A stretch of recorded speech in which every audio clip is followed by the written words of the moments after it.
So এখন কেওক্রাডাঙ্গের সর্বোচ্চ চূড়ায় যাচ্ছি এই সাত সকালে। এই সিঁড়ি ধরে এখন টপে উঠছি। বেশ ভালো লাগছে দেখি। কেওক্রাডাং অনেক স্বপ্নের এক পাহাড়, যে পাহাড়টি এক্সপ্লোর করব অনেক দিনের ইচ্ছে, অনেক দিনের ড্রিম। আজকে সেই ড্রিমটা আমার ফুলফিল হচ্ছে। This is the view.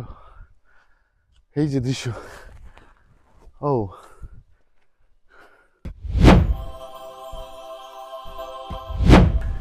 আপনারা অবশ্যই জানেন বাংলাদেশের সবচেয়ে বড় পাহাড়গুলোর মধ্যে অন্যতম একটি পাহাড়।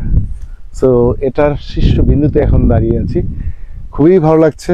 গতকাল এসেছি বান্দরবন শহর থেকে, জেলা শহর থেকে প্রায় 5 থেকে 6 ঘন্টা লেগেছিল চাঁদের গাড়িতে এখানে আসতে। তো আসার পর বিকালে এসেছি। আসলে বান্দরবন শহর থেকে আমরা জার্নিটা শুরু করেছি সকাল 8টার পরে, এখানে এসেছি 2টার পরে, অর্থাৎ প্রায় 6 ঘন্টার বেশি সময় লেগেছিল। খুবই সুন্দর একটা সময় ছিল গতকাল বিকাল, সন্ধ্যা, রাত। এখানে চারপাশে আমরা এই রাস্তা ধরে হেঁটেছি, ইফতার এনজয় করেছি এবং রাতে খাওয়া দাওয়া ছিল, পাহাড়ি খাবার, গানের আয়োজন ছিল। অনেক সুন্দর একটা সময় ছিল গতকাল রাতের। আর আজকে সকাল সকাল ঘুম থেকে উঠে একটু ফ্রেশ হয়ে এখানে চলে এসেছি এই সর্বোচ্চ বিন্দু থেকে চারপাশে যে ভিউ, চারপাশে যে দৃশ্যপট দেখার জন্য। তো আসলেই সাধারণ, খুবই সুন্দর লাগছে।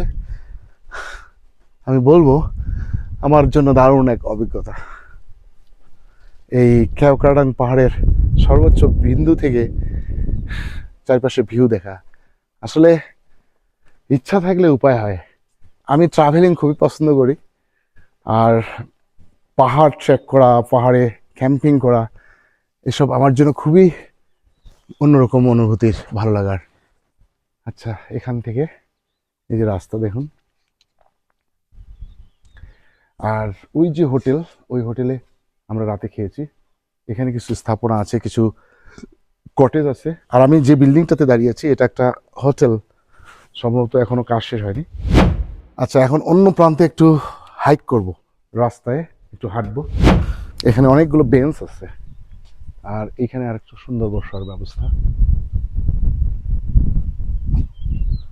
আর এখান থেকে আমাদের কটেজ, ওই যে ওই কটেজে ছিলাম। বেশ ভালো, শুধু ল্যাট্রিনের ব্যবস্থা খুব একটা ভালো ছিল না।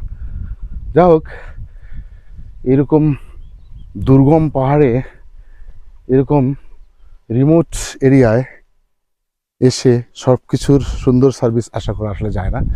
তো যা হোক, এখন এই পাহাড়ের ছপ থেকে নেমে চলে যাচ্ছে অন্য প্রান্তে।